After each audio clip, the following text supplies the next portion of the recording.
저는 대한통합치료연구학회 오영석 교수입니다. 반갑습니다.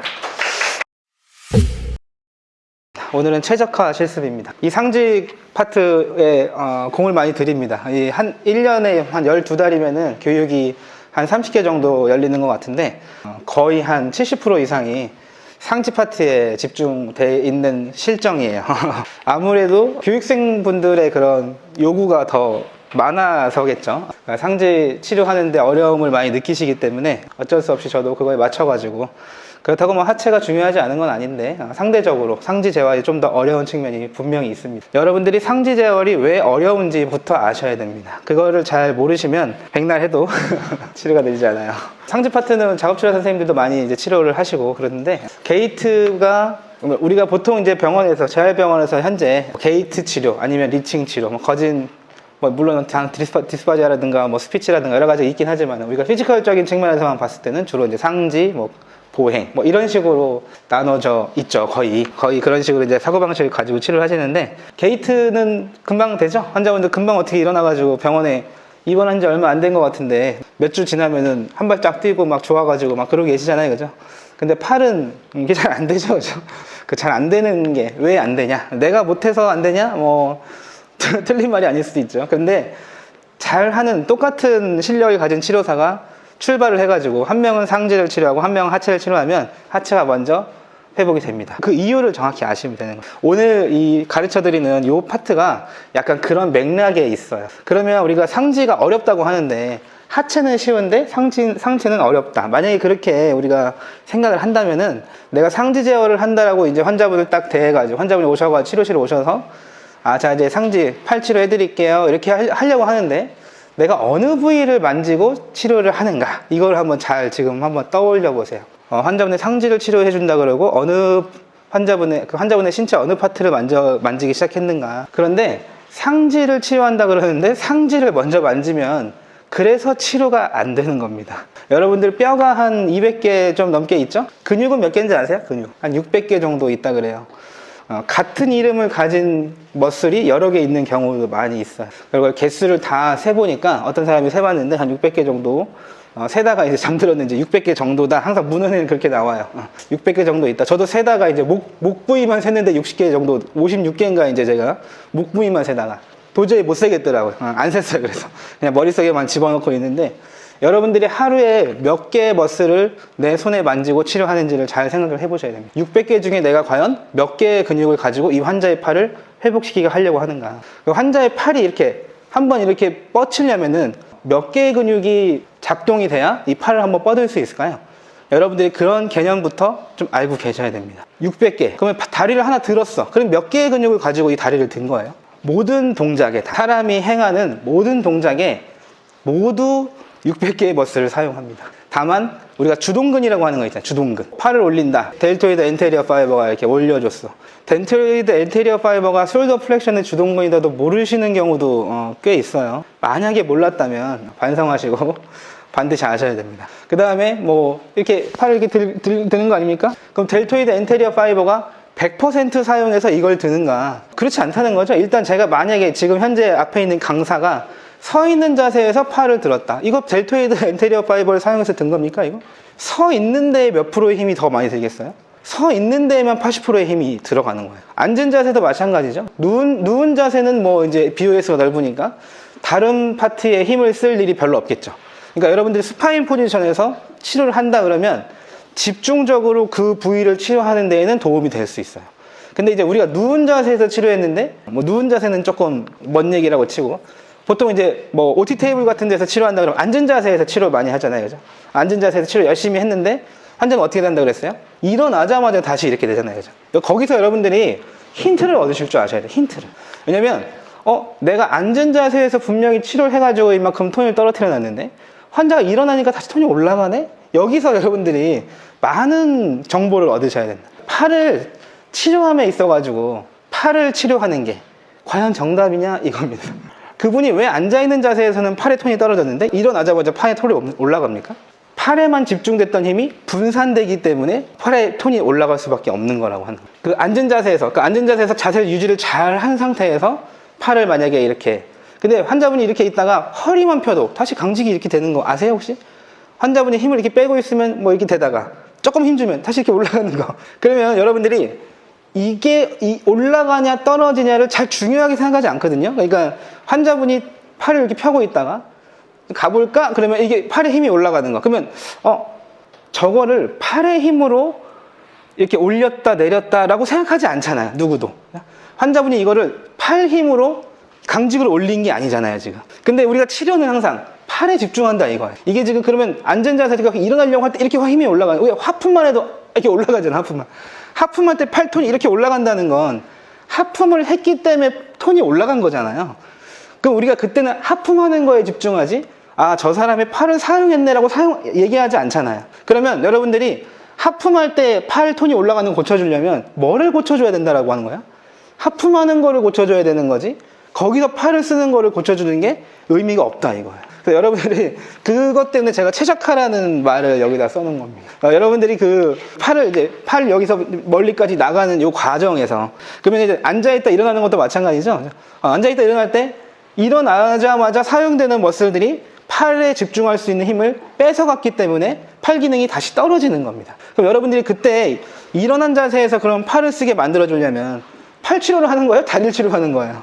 앉았다 일어나기를 치료해 주셔야만 이걸 유지한 상태에서 일어날 수 있다고 하는 겁니다.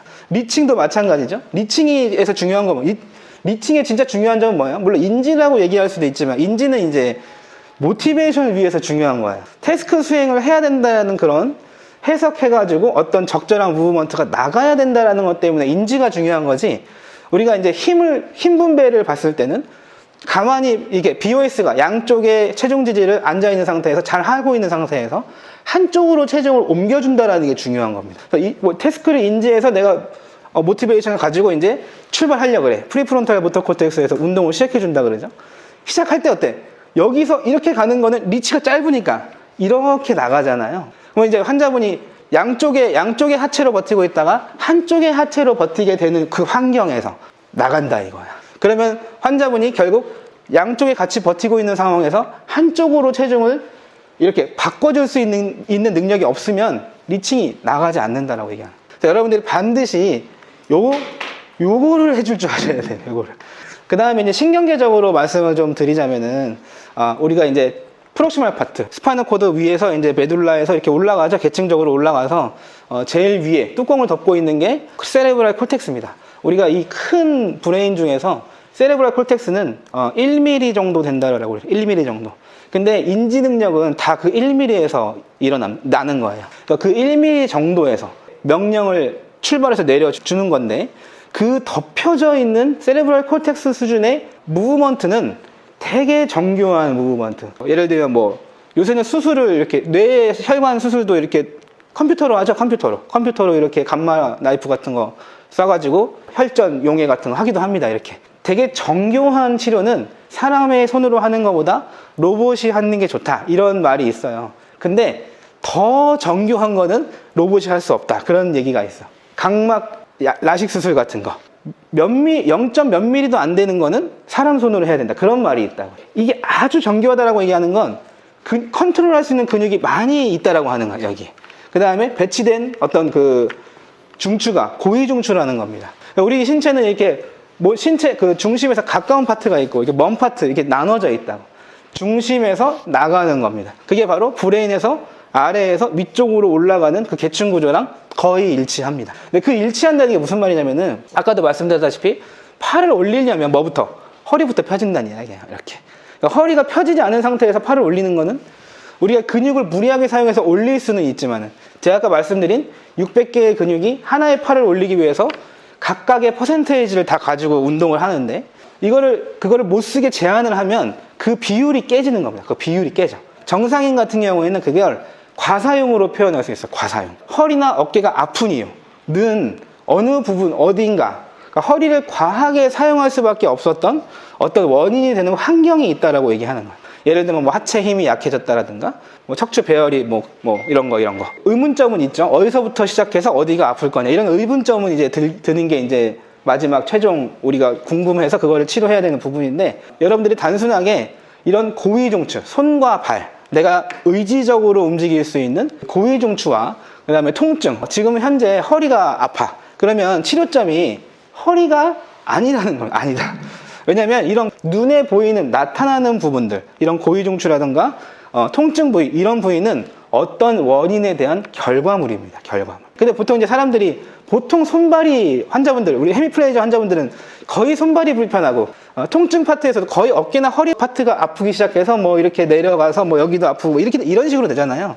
그 아픈 부위가 많은 대다수의 사람이 아픈 부위가 거의 일치한다라고 얘기하는 건 그게 바로 결과물이다라는 거를 반증하는 거예요. 통증이 있거나 고위중추 레벨의 무브먼트가 떨어져 있을 때는 그 부위를 치료하는 게 아니라 걔를 그렇게 만든 원인을 치료를 해주셔야 됩니다. 그거를 찾아야 되기 때문에 우리가 상지 재활이 되게 어려웠던 거예요.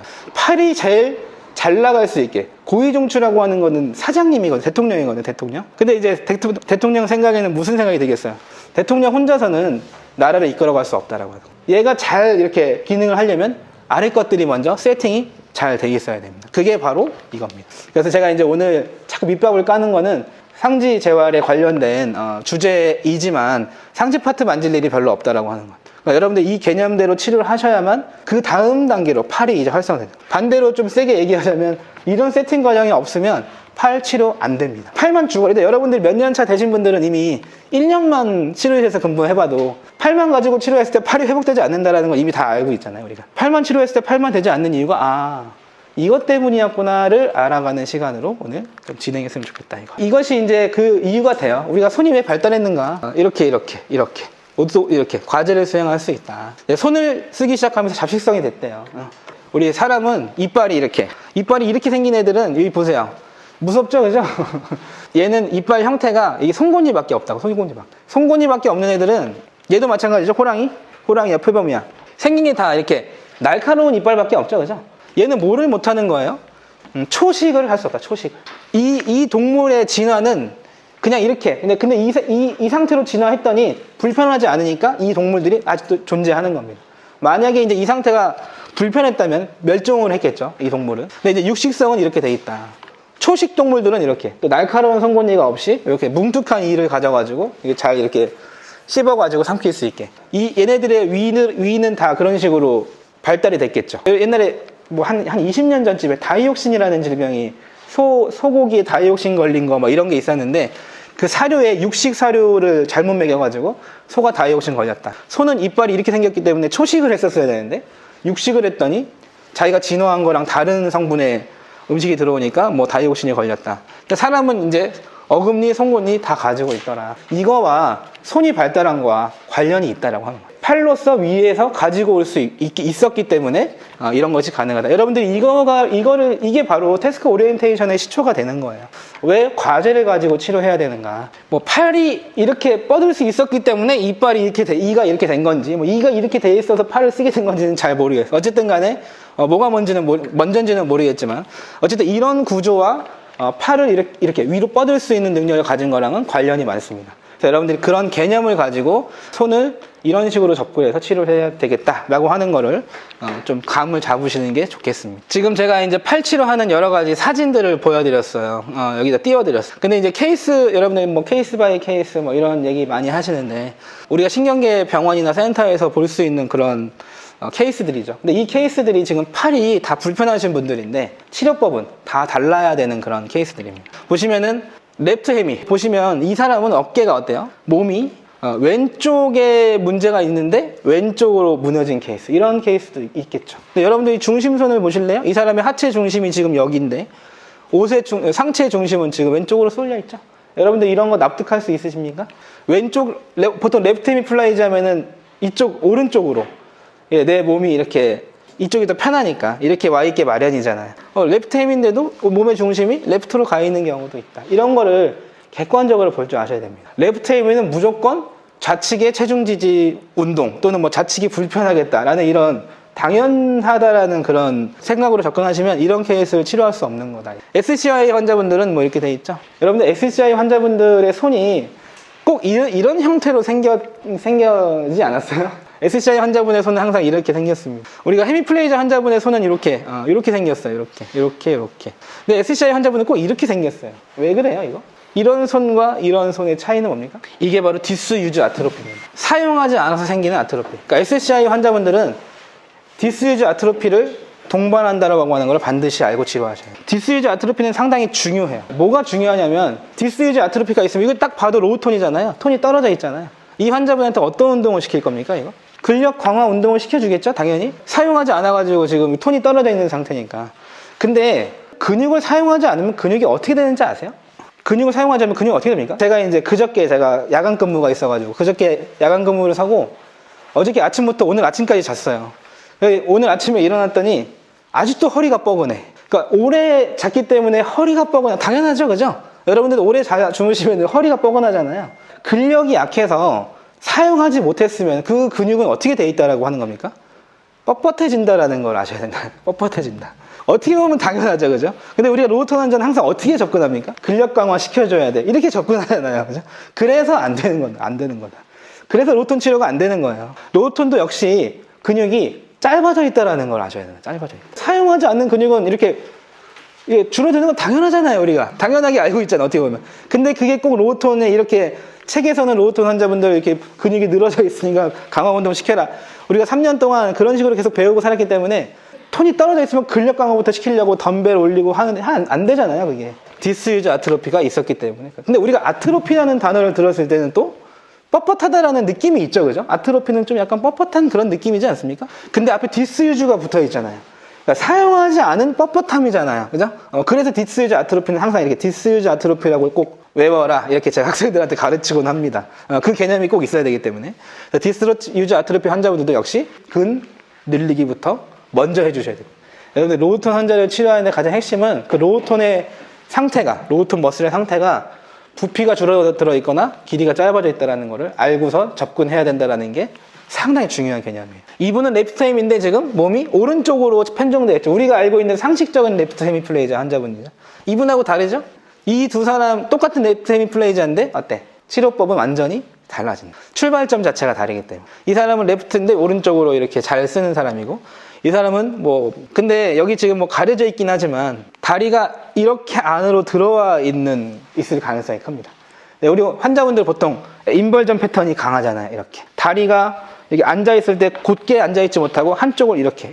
그러면은 이 발은 지금 닿아 있는 상태가 아니잖아요. 바닥에. 그러면 좀 오버해서 얘기하자면 이렇게 된 거, 이렇게. 아니면 그냥 서 있는 상태, 여러분들 서 있는 상태에서 한번 상상을 해보세요. 다리를 이렇게 디딘 다음에 팔을 뻗으면 팔이 뻗어질까 이게? 제가 지금 이렇게 해서 이렇게 뻗으면 이 몸 전체가 이렇게 떨어지는 거 느껴지세요?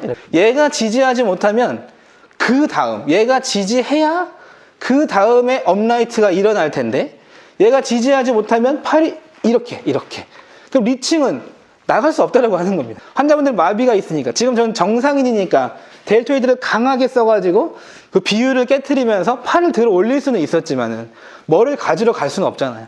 환자분들은 마비가 있기 때문에 뻗기조차 안 되잖아요. 그러면은 지금 내 트렁크가 이렇게 떨어져가지고 잠김 자세로 가고 있는 상황에서 내 팔을 뻗을 수 있겠냐고요. 그래서 안 되는 거다. 그래서 여러분들이 만약에 시팅 포지션에서 치료한다라고 한다면은 지금 이 사람은 손이 힌트가 되겠군요. 이렇게. 이 발이 지금 잘 보이진 않는데 지금 유추를 해보니까 제가 요때서 좀 오래된 거예요. 사진도 오래돼 보이죠, 그죠? 이 발로 이 사람의 발을 고정을 잘 해줬어요. 이 발로 이 발을 고정을 잘해서 바닥이 딱 단단하기 때문에 내 체중을 이 바닥에다 실어도 이 바닥이 무너지지 않겠다라는 확신이 들 때 팔의 힘을 풀어주는 겁니다. 그래서 여러분들이 처음으로 치료하셔야 될 곳은 바로 이런 부분들이 된다라고 하는 거예요. 이런 부분들. 그래서 이것이 먼저 된 다음에 그 다음에 근데 팔에 있는 근육은 보통 51개라고 얘기하는데 근데 우리가 만지는 근육은 몇 개 안 되잖아요. 델토이드, 바이세스, 트라이셉스. 여러분 여기 포함해 있는 머슬 중에서 몇 개나 치료하세요? 제가 보통 교육 때 알려주는 것만 8개의 근육을 갖고 있어요. 그리고 이제 손에도 근육이 많죠. 팔과 손에 있는 머슬만 가지고, 그러니까 50개면은 한 10% 정도 되는데, 우리 인체 전체 근육 중에 한 10% 정도 되는데, 그 중에서 내가 만지는 게 사실은 솔직하게 말씀드리면 5개도 안 되잖아요. 내가, 이 근육을 치료해서 팔을 회복시키겠다라고 하는 확실하게 내가 아는 근육 별 5개 이내이지 않습니까? 제가 선생님들을 무시한다는 게 아니라 그런 개념을 자꾸 알려드리고 싶은 거예요. 그렇게 해서 그 근육만 가지고 과연 이 자세를 풀어서 리칭을 가져갈 수 있겠다. 그것이 아니라는 거예요. 그래서 제가 지금 최적화 작업을 해주려고 하는 거예요. 이 그림도 중요합니다. 이게 별게 아닌 것 같은데 갈비뼈가 이렇게 튀어나온 거예요. 이렇게. 갈비뼈가 이렇게 튀어나왔다는 거는 어때? 내 몸통이 지금 이렇게 돼 있다는 거죠. 이렇게.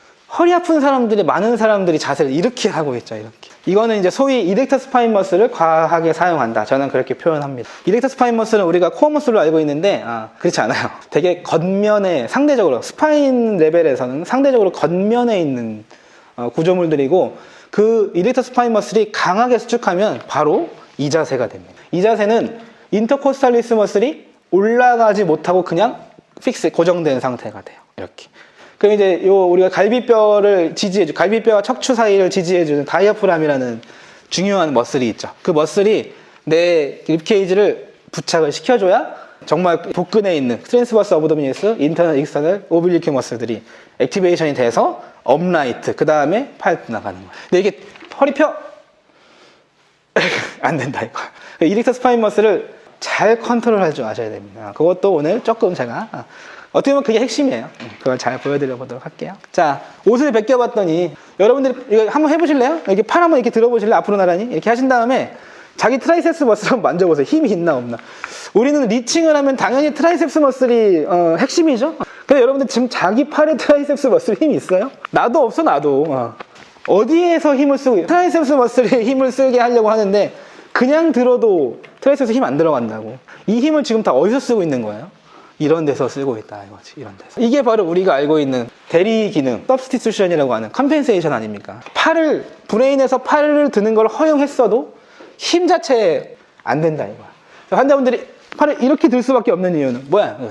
물론 팔 힘이 약하니까 보상하려고 이렇게 드는 건데, 팔을 이렇게 들 줄 아는 환자분들도 이런 식이다. 이거. 들어도 태스크 수행이 안 되는 거죠. 이런 데서 힘을 쓰니까 이게 정교한 작업이 되겠냐고, 이게. 팔이라고 하는 거를 팔에 닿기 전에, 팔 치료까지 가기 전에 이런 데에 이상이 있지 않나 체크하셔야 됩니다. 제가 이게 한 2010년대 초반에 찍은 사진인 것 같아요. 이때까지만 해도 제가 환자분한테 가서, 제가 그때 이제 팀장 하던 때인데, 여기 보시면 팀장이라고 써있죠. 팀장. 팀장님이 부르면 당연히 환자분이 밥 먹다가도 내려오셔가지고 뭐 하면 됩니까? 이러면은 상의 탈의 좀 해보실래요? 그럼 네. 이렇게 했었던 시절이에요. 이 시절만 해도. 지금은 환자분들 상의 탈의하라고 그러면 절대 상의 탈의 안 하시죠. 제가 이제 치료할 때는 상의 탈의를 시켰으니까 이렇게 쉽게 찾아내는데, 여러분들이 지금 이렇게 옷 다 입고 있는 상태에서 이렇게 하려고 그러면은 어디가 어떻게 힘이 들어가는지 전혀 알 수가 없죠.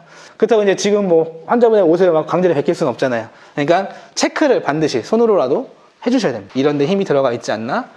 반대편에서 이렇게 힘이 뺏기는 경우도 있어요. 반대편에서.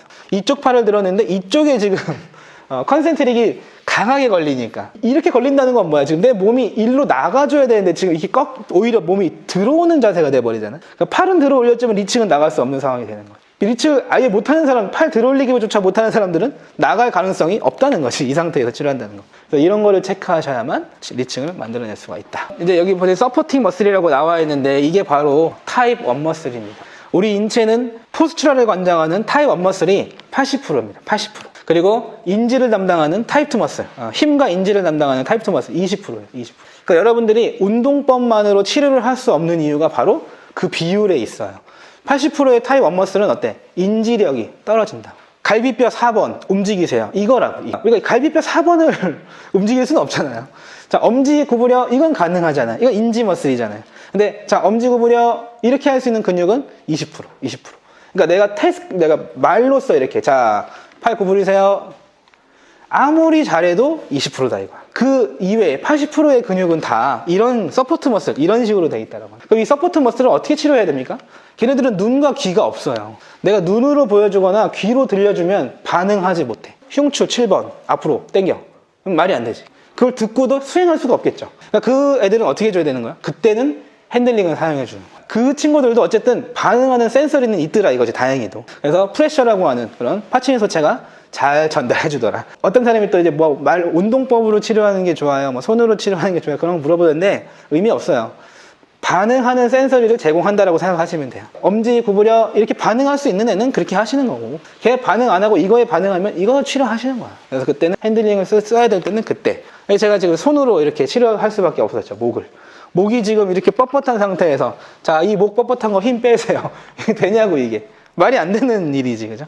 힘 빼라 그러면 어떻게 막 무리한 동작들을 쓰기 시작하죠. 그래서 우리가 이런 서포트 머슬들이 있기 때문에 상지까지 가기 전에 반드시 이거를 세팅을 해주셔야 됩니다. 이것도 마찬가지죠. 헤미플레이저 환자분들, 스캐플러가 오히려 안으로 들어와 버리죠. 팔을 들면 들수록. 스캐퓰러 휴머럴 리듬이 2대1로 어버드 로테이션으로 나가줘야 되는데 지금 뺏겼죠. 이런 걸 체크하실 수 있어야 된다 이거야. 자, 이렇게 들지 말고 이렇게 드세요. 자체가 말이 안 된다는 거지. 타이원 머슬도 이렇게 앞으로 당기고 있는데 이거를 귀가 없는 애들인데 앞으로 미르라고 해서 이게 이렇게 하지 마시고 이렇게 해보세요. 이게 되냐고 이게. 그렇게 추천하는 사람들이 있더라고요. 안 된다. 그냥 그런 건 안 되는 거라고 아셔도 돼요. 신경계가 그렇게 되어 있기 때문에. 이 라이트 헤미 플레이저 환자분도 마찬가지죠. 팔은 어느 정도 들 줄 알았는데 반대편의 골반을 너무 많이 밀면서 가더라. 내가 이쪽에서 골반을 너무 많이 밀면 또 얘가 버틸 만큼만 체중을 넘겨줘야 되는데 이 강한 골반이 반대쪽 건축 골반이 너무 강하게 밀면 또 어떻게 이걸 버틸려고 또 다른 반대쪽 움직임이 일어나기 때문에 그러니까 이제 얘가 밀어버리니까 트렁크는 또 일로 뺏기는 거야 이렇게. 그래서 이 비율을 맞춰줘야 리칭을 사용할 수 있다 이런 이야기입니다. 결국 우리가 해야 될 건 뭡니까? 팔을 뻗기 전에 이 파트 세팅을 잘 할 줄 아셔야 돼요. 그래서 오늘 그거를 알려드리려고 하는 거예요. 팔치료 이렇게 팔 운동하는 거를 배우고 싶어서 왔다라고 생각하실 수 있는데 사실 그거는 뒤에 조금밖에 없고 이쪽 파트 컨트롤하는 거를 제가 오늘 정확히 알려드릴 겁니다. 중요합니다. 이거를 소위 우리가 운동 동원 순서라고 얘기해요. 케바케인데 근데 브레인과 머슬을 가진 건 똑같아요. 그러니까 사람은 다 다르게 생기고 유전자도 다 달라. 머슬 재질도 만져보면 다 달라요. 그런데 말씀드린 대로 머슬 스핀들이 브레인의 명령을 받아서 머슬을 컨트롤하는 거는 그 메커니즘은 누구나 똑같습니다. 그리고 자 팔들 올리세요. 그러면 이렇게 이거부터 하잖아. 이렇게 이거는 거의 모든 사람이 똑같다. 이거 팔 드세요 그랬는데 이거는 반항하는 거지, 그지? 그때 이후에 그냥 이렇게 여러분들 이제 자리에서 일어나려면 어떻게 해? 이렇게 앉아 있다가 팔을 움직이려면 결국 한번 이렇게 하잖아요. 이렇게 이거는 거의 비슷합니다. 누구나. 그래서 그 보편적인 어떤 그런 순서를 운동 동원 순서라고 얘기해요. 그 운동 동원 순서가 가장 빠른 것부터 시작해서 가장 최종으로 발동되는 것까지 다 프로세스를 공정 과정을 만들어줘야만 가능하다 이거. 그렇게 해서 만들어지면 그 다음에 인지, 태스크, 탑다운 방식이 나오는 거야. 그 다음에 그 공정 과정이 안 된 상태에서 탑다운 물론 모티베이션에 도움은 되겠지만 좋은 움직임을 만들어서 이 리칭이 예를 들면 5cm 나가는데 10cm 나가기는 어렵다 이거. 그것만 가지고는. 피지컬적인 어떤 요소가 가미가 된 상태에서 그 다음에 어떤 신경계적인 태스크가 들어가야 우리가 완성 지을 수 있다고 하는 겁니다. 조금 볼까요? 아까 제가 여기 하체 그림 나왔네요. 아까 잘렸었는데 제가 이렇게 발을 잘 디딜 수 있도록 이렇게 해줬다고. 이렇게 해야지 그나마 이렇게. 근데 재밌죠? 웃기죠? 그죠? 랩트 힘인데 자꾸 왼쪽을 이렇게 오른쪽 니글렉이야 뭐야? 근데 니글렉은 아니었어요. 근데 하여튼 그렇다. 그럼 이런 환자분의 접근법은 우측으로 쏠린 환자랑 좀 달라야 된다. 라이트 햄인데 이분은 또 왼쪽으로 이렇게 쏠려 있죠. 이 펠비스도 마찬가지죠 지금. 이 펠비스는 왼쪽 랩트 햄인데도 트렁크는 이쪽으로 가 있고 펠비스는 이쪽으로 이렇게 돼 있죠, 그죠? 반대로 이 사람은 또 랩트 햄인데 이 사람은 지금 펠비스가 헤미사이드 쪽으로 이렇게 가 있는 상황이고 이 사람은 또 반대편으로 물려 있고 앉혀놨더니 이쪽으로 쏠렸는데 일으켰더니 조금 그렇죠? 트렁크는 이쪽, 하체는 이쪽. 랩트 헤미플레이저 환자가 앉은 자세에서 이렇게 체중이 왼쪽으로 쏠렸던 게 하체 잘못은 아니었다. 이런 식으로 해석할 수 있는 거예요. 트렁크 자체에서 왼쪽으로 가는 패턴이 있었겠구나. 이렇게. 그러면 트렁크에서 자꾸 왼쪽으로 뺏기니까 보상하려고 하체는 더 오른쪽으로 가는 겁니다. 이렇게. 이런 식으로 해석을 할 필요가 있어요. 포지션과 이런 얼라이먼트. 또 앉은 자세에서만 보고서 이 사람은 전체적으로 왼쪽으로 쏠리네. 또 그렇지 않다라고 하는 거죠. 일어나서 보니까 또 이렇게. 여러분들이 팔 운동을 단순하게 시키는 것보다 이런 거를 분석해 나가시는 작업이 중요합니다. 이거를 분석해내면 팔처럼 금방 해요. 우리가 팔 되게 정복하기 어려운 걸로 보이지만은 우리가 이런 거를 세밀히 보지 못했기 때문에 그게 정복하기 어려운 거지 이런 것만 몇 케이스만 좀 숙달해서 이렇게 볼 줄 알면 팔치료도 그렇게 정복하지 못할 건 아니다 이거. 그래서 이런 케이스를 잘 보여주시는 게 좋겠습니다. 게이트 할 때 또 마찬가지죠. 재밌는 건 이거예요. AF4를 착용하지 않은 상태에서 팔 위치가 이 위치였는데 AF4를 착용하니까 팔 위치가 오히려 하이퍼톤으로 올라갔죠. 그러면 이 환자분은 지금 앵클 조인트에 AF4를 차야 됩니까? 안 차야 됩니까? 안 차도 된다. 우리가 그럼 보조기 차야 돼요? 안 차야 돼요? 되게 애매하잖아요. 의사들은 무조건 차라 그러고 치료사들은 안 찼으면 좋겠고 그런 게 있잖아요. 그죠? 근데 이게 기준이에요. 이거 잘 보셔야 돼요. AF를 찼더니 오히려 몸이 더 발목의 ROM을 체크했더니 0도가 나왔어. 트레이스도 안 됐어. 근데 걸어봤더니 앵클을 잠궜는데 게이트 패턴이 더 깨지는 거야. 근데 앵클의 MMT나 ROM이나 뭐 이런 걸 재봤더니 완전히 비정상이야. 근데도 발목을 묶었더니 발목을 묶은 상태가 더 안 좋아졌어요. 그러면 우리가 알고 있는 상식적으로 발목에 이상이 있었던 거지, 이 사람은 발목을 사용하고 있었던 거예요. 그러니까 우리 눈에 보이지 않았을 뿐이에요. 그러니까 그 발에도 머슬이 많잖아요. 아주 작은 뭐 이런 어덕터, 폴리시스 머슬, 이런 머슬들, 아주 작은 머슬들이 아주 조금 작동하고 있었기 때문에 이런 현상이 일어나는 거예요. 그러면 이 사람한테는 AF4를 부적이 좀 나중에 찾아도 되겠는데, 이런 식으로 처방을 낼 줄 아셔야 돼요. 지금 치료사만이 할 수 있는 거죠, 이거는. 어떤 사람은 이렇게 안으로 말리는 케이스, 어떤 사람은 이렇게 바깥쪽으로 또 열리는 케이스도 있고, 이렇게 다르다. 틸트 테이블을 세웠더니 이 그림도 중요하죠.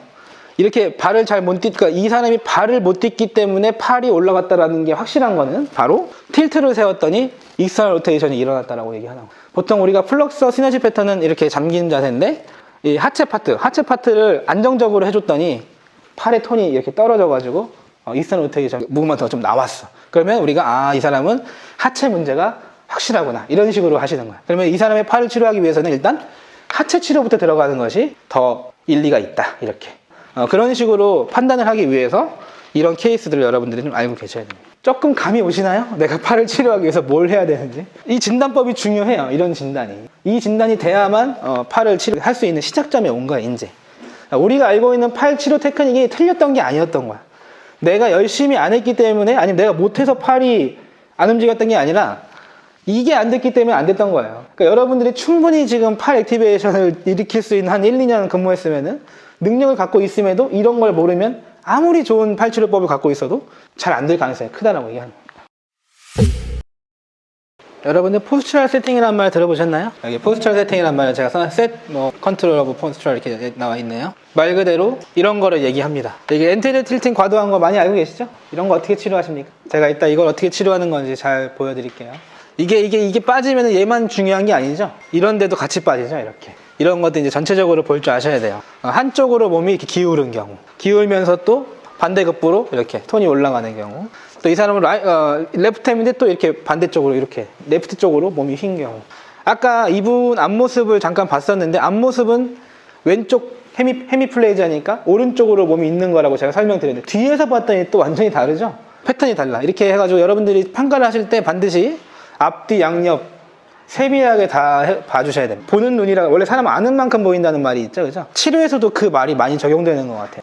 앞에만 보고 또 치료하면 뒤에서 오류가 날 수 있어요, 이렇게. 그래서 앞뒤 다 체크하자.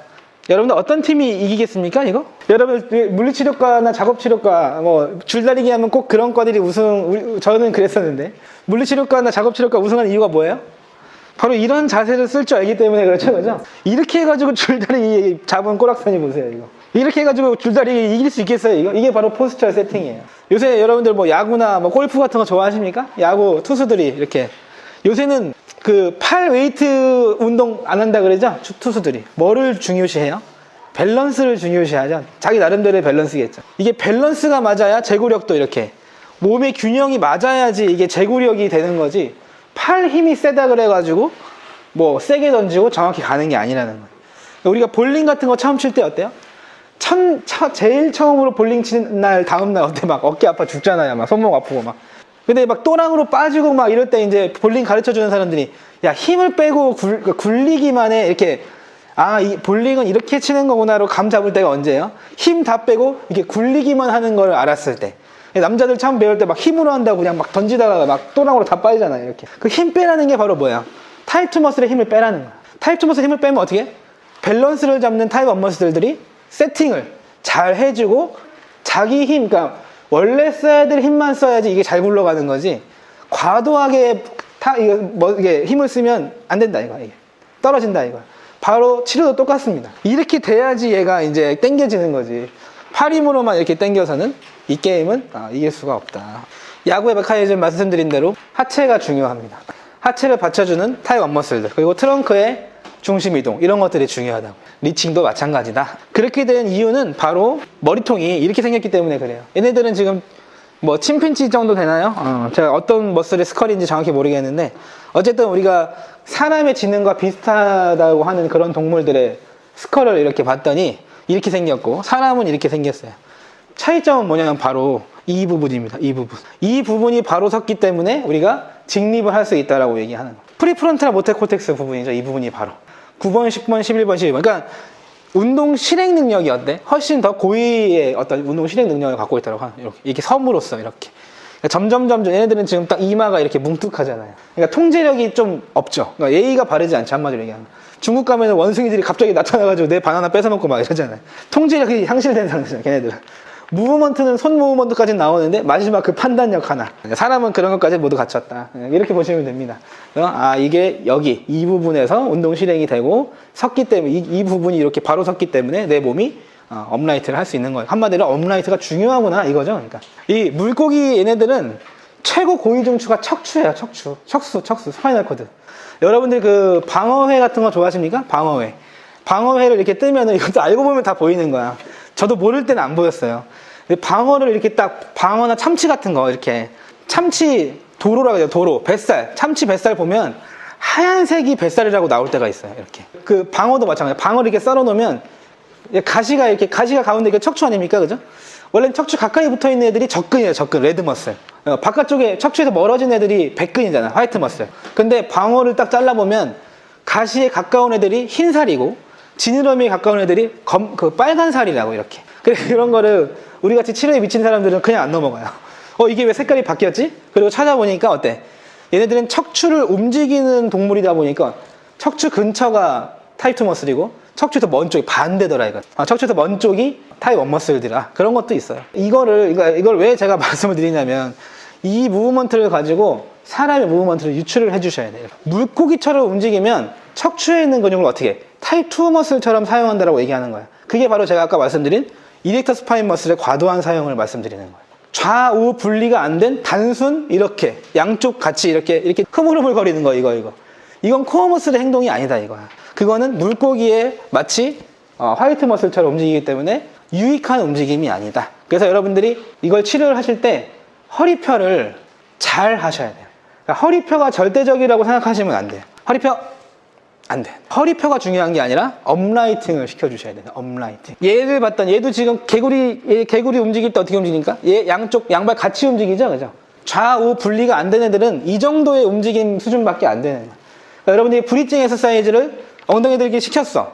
자, 수고하셨습니다. 이러면 어떻게 해? 개구리 수준의 운동을 시키고 끝내신 거예요. 그렇게 운동시키지 말으라는 거죠, 한마디로.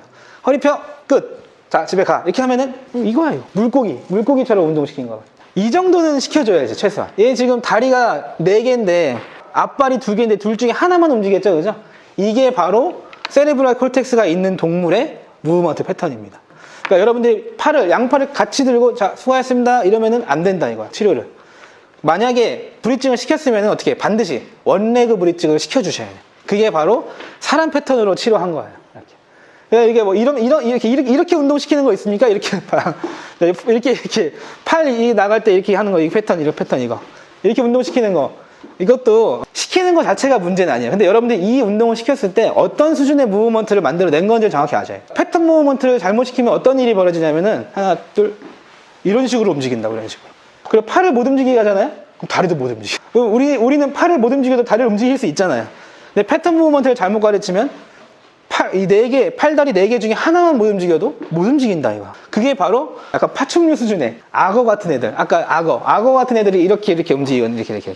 그 도마뱀이 이렇게 몸을 이렇게 막 좌우로 움직이면서 가는 패턴. 그게 바로 패턴 무브먼트인데 걔네들은 팔 하나 못 움직이게 하면 아예 앞으로 가지를 못합니다. 여러분들이 그 패턴 무브먼트 치료하실 때도 반드시 이런 개념을 알고 하셔야 돼요. 만약에 패턴으로 치료했다 그러면 어떻게? 분리를 반드시 시켜주셔야 돼요. 반드시. 다른 거 3개 안 움직이고 얘 하나만 움직일 수 있도록. 그렇게 해야 사람을 치료한 거다. 그러면 이제 제가 지금 세팅을 말씀을 드렸는데 어떻게 해야 그러면은 그 타입 1 머슬들이 액티베이션 되냐. 그러니까 타입 1 머슬들을 쓸 줄 알아야 그 다음. 그러니까 이게 약하면 이렇게 뜨는 거예요. 자꾸 이렇게. 그러니까 환자분들이 아유 잠깐만 이것 좀 내리고 해봐. 이렇게 얘기하면 잘 안 되잖아요. 그죠? 그걸 내리게 해야만 그 다음에 리칭이 이렇게 나갈 수 있는 겁니다. 그게 무엇인지 지금부터 한번 보여드리도록 할게요.